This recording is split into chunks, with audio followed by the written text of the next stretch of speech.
Hey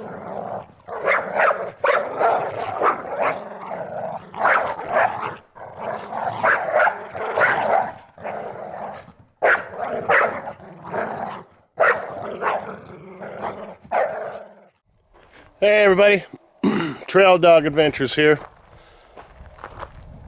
Welcome to Death Valley. And this is dubbed the Shack. So one of the reasons it's here is because there's a spring right over here, and you'll see that in the video. But we stayed here last night, we're staying here again tonight, and we're heading back to town after that. So this is the shack, and this is our home for a couple days. So the shack is a good name for it. It's not rodent proof, let's say that. So there's a lot of critters running around in this thing. There's a lot of holes in the walls and roof, and you know, it's not sealed up and not really well maintained. But still a cool place. It's got a fireplace, a little kitchen setup. It's got some springs for beds. So thanks for watching, and we'll show you what's going on here and give you a little bit of history too. We got a photo album in there with history, and we'll go into more detail on that at that point. So thanks for watching, everybody, and we'll be talking to you in a minute here. Bye.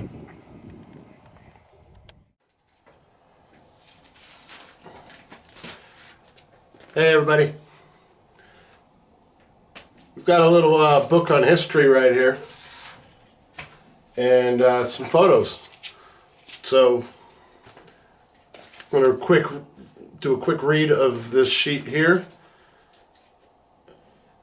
In 1886, A.G. Rhodes and his partner were prospecting near this site.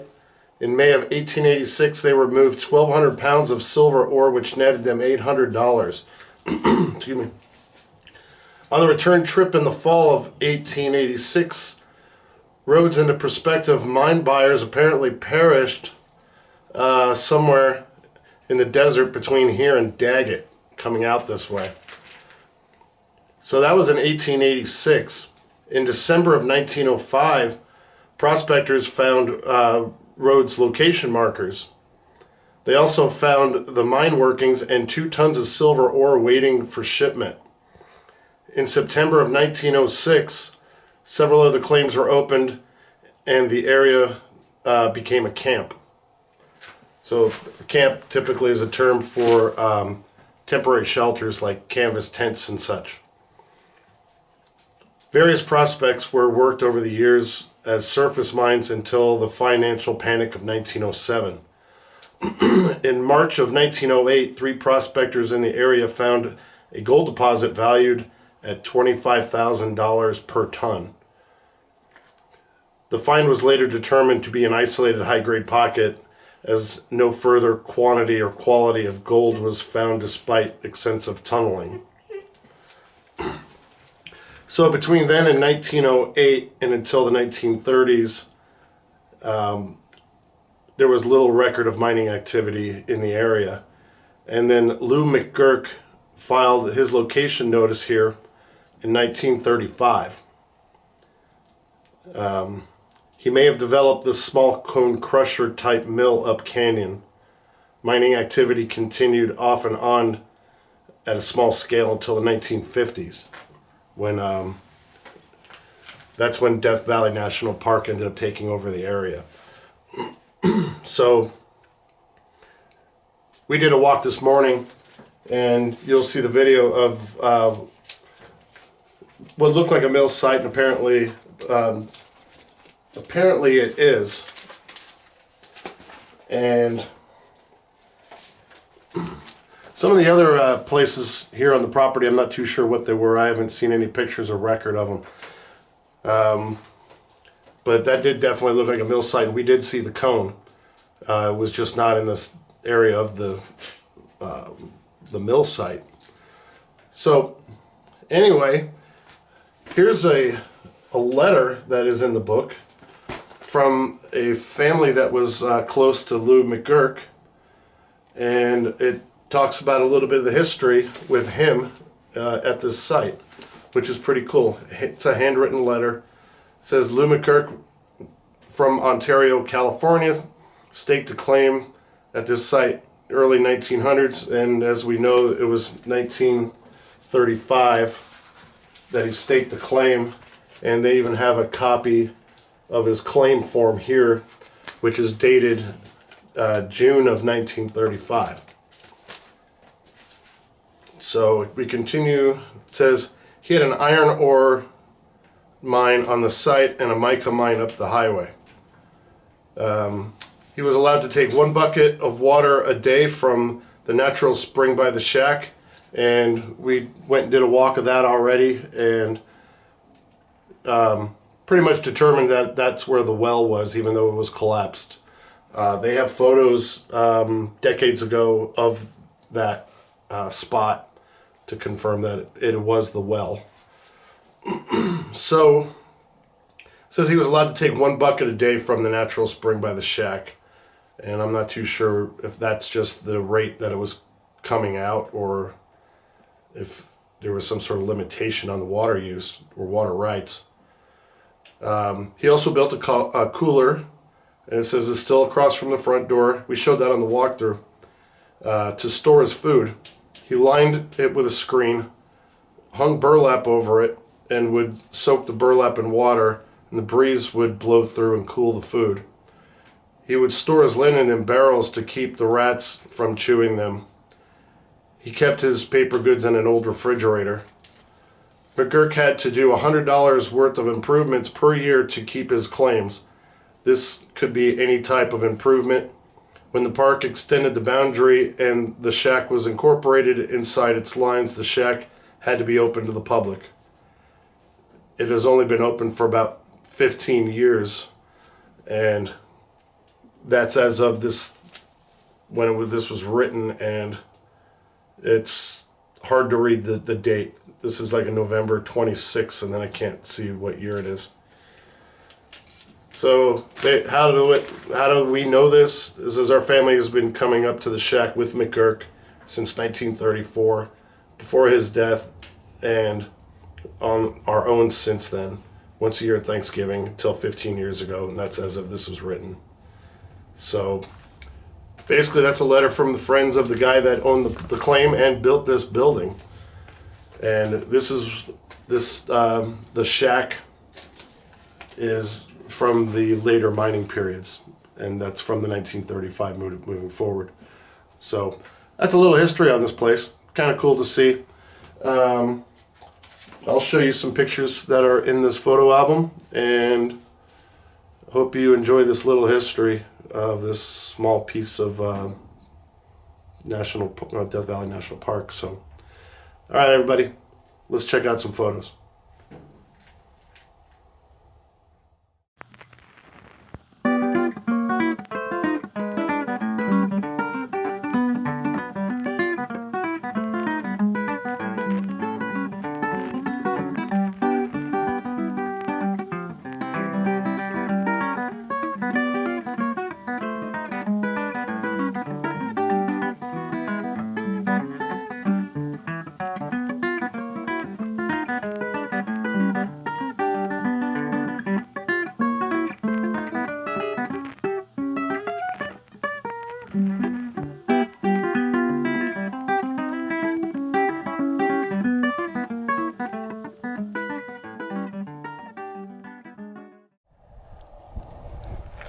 Here's another barrel with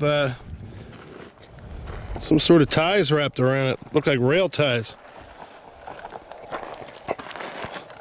This has got a crimped bottom. It's not welded or riveted like the other one. So more modern. We're definitely using it as a tank somehow. You get your little nozzle there. So this is the back side of the shack. Oh, we come.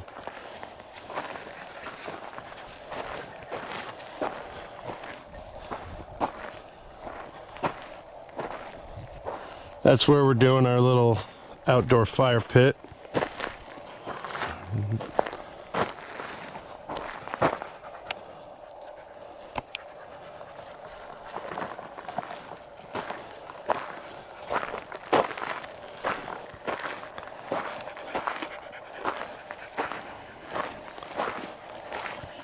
Here's our spring.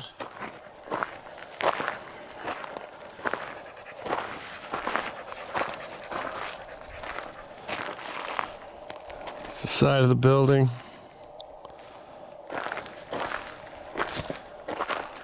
I don't know what this was for, but decent size gauge steel put into the ground with these big timbers.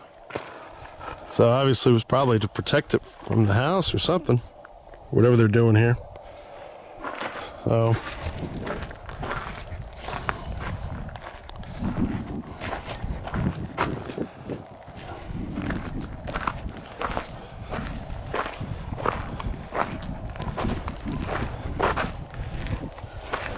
and we got, here's the front end of the building.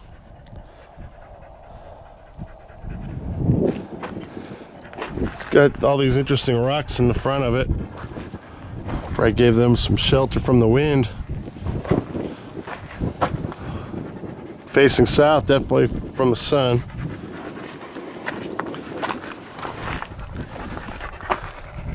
Then we got some sort of garden out here. A little walking path.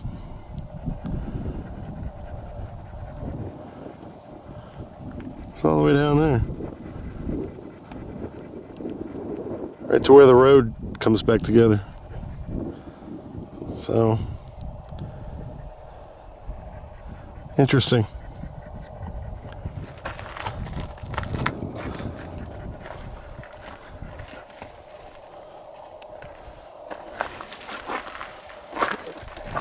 It's just a rail tie. Good length of it. Runs all the way down there.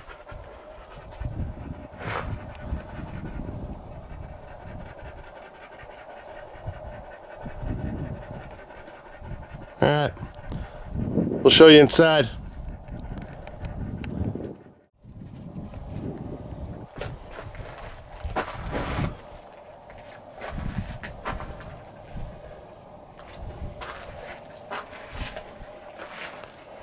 Alright, here's the cabin, or the shack as they call it. And look, it's already got a dog in it. All right.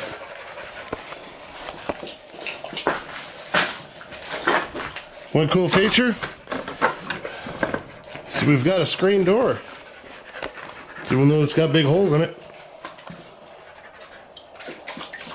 So here we are.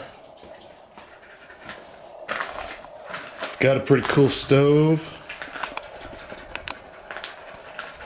Wasn't cold enough to use it last night, and I doubt it will be again tonight. But it's got some pretty cool markings in it.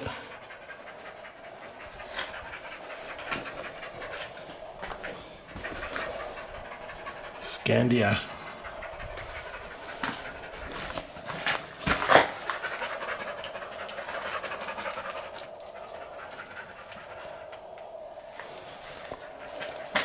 All right, continue the tour.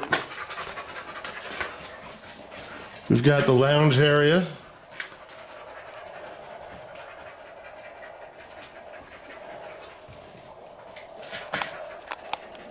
We've even got a 1980s boom box with graphic EQ and a tape player.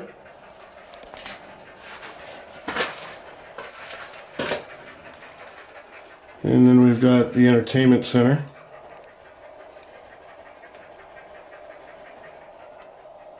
Little library. And we've got a music collection. Christy Lane, Billy Gilman, George Beverly Shea. The Chuck Wagon Gang. Alright, well, nothing I've listened to.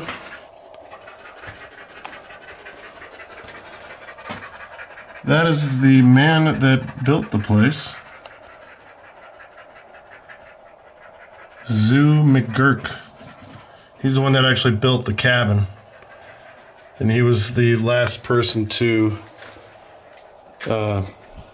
have the claim up here before the Death Valley National Park took over. So that's our background noise. He's still hot from the walk. We just got back a few minutes ago. It's already 1 o'clock. And then we've got our lantern and our rock pals charging up our lights from last night while we were out doing a hike. Then we got our kitchen area.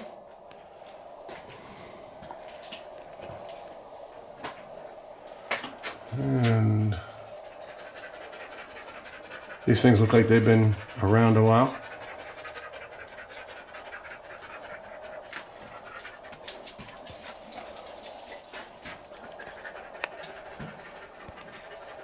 That does not work. That's just for storage from the critters.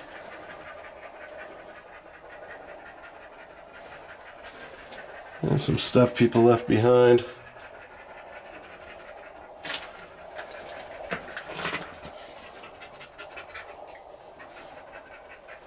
That's where the sink used to be. That's now outside.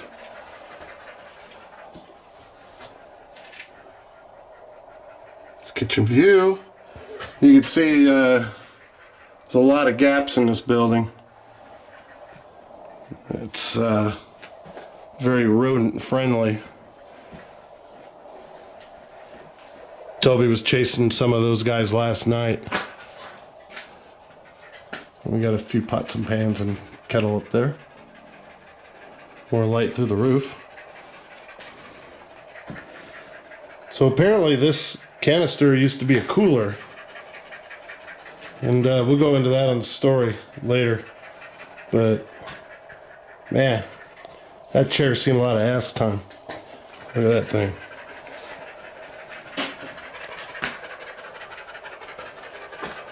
Alright. And not sure what this was originally for, but we got dirt floor.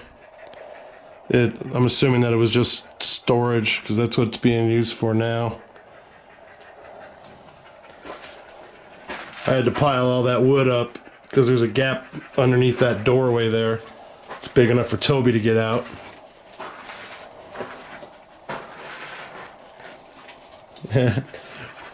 Nice repair job on the boots. So there's our insulation from the elements.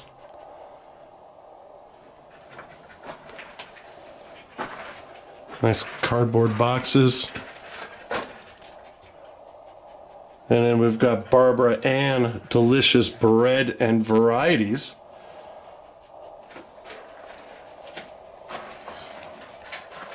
So back into the main room. And it's actually a bed frame there. Didn't use it because it's got gaps. So there's another one right in the middle too. So that one actually looks more comfortable, but not holding up too well. So we're staying in this one. And this was built upside down. So even though the springs are all there, they got this framing right here that's upside down. The springs bend, you go down into a hole, and then you can't get up over the rail easily. You gotta like throttle yourself out of bed. So I put a canvas tarp down. It's folded over a couple times so I don't feel the springs or have them dig into my mat here. And that's where we're sleeping tonight. So it's a nice little place. Better than pitching a tent and sitting in the sun all day. Look at that big hole right there. Look at all that light. It's not even a screen over that thing. So there's my lantern. All right, everybody. Thanks for taking the tour with us. Our lovely little shack in the Death Valley National Park.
So there's a lot of holes dug in the desert, and Toby's adding to the collection. So this is the best time of the day, everybody. The sun's going down. We already got the fire started. You can see things just turning pink behind me, and that's eastwards. But this is what we got the other way. All right, I'm kind of killing the view here. You know, it's supposed to be beautiful.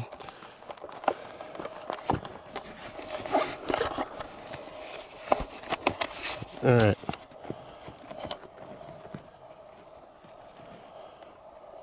So that's our view looking over Death Valley.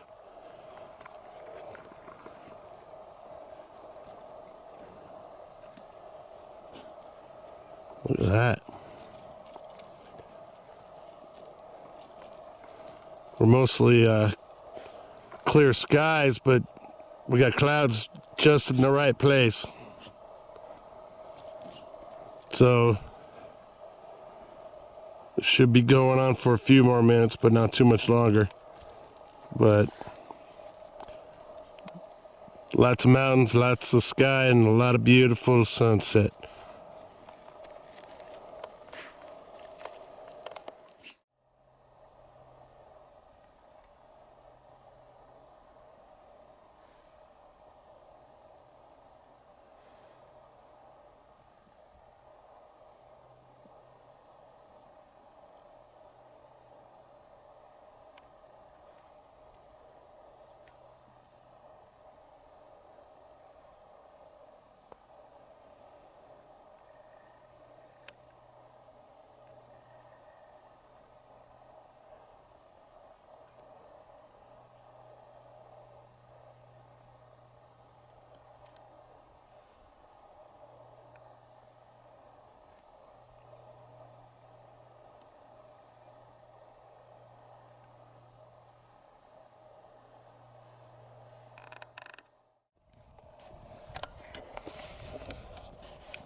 Alright, everybody seems to be on patrol now.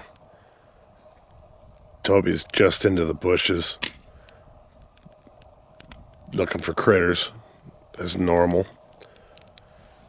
I knew I was going to be in trouble when he took that nap earlier. But I had bats flying around, and then I saw a bird dip into the shadows of the hills over here, and then all of a sudden I see the bat fly over, and it looked like an owl. So now I'm on patrol too because I want to see this thing again. And the last of the daylight is starting to taper off, and so now we're both on patrol. So the thing circled around a couple times, and I wanted to get it on camera, and I didn't get to it quick enough. So it went right up over here, dropped into the shadows just by the spring over here. At least that's how it was perceived. But I never saw him come back up again. So yeah, it was right over here where we dipped down. And you can see the tree there from the spring. So hopefully I'll get another chance to look at him. I got the camera on hand, so I'll see if I can get him. But we're going to be out of daylight here in a couple minutes, so he could fly over. I'd never even hear him because he was just dead silent when he flew over. Yeah, look at the little star right here. Yeah. Stars are starting to pop out.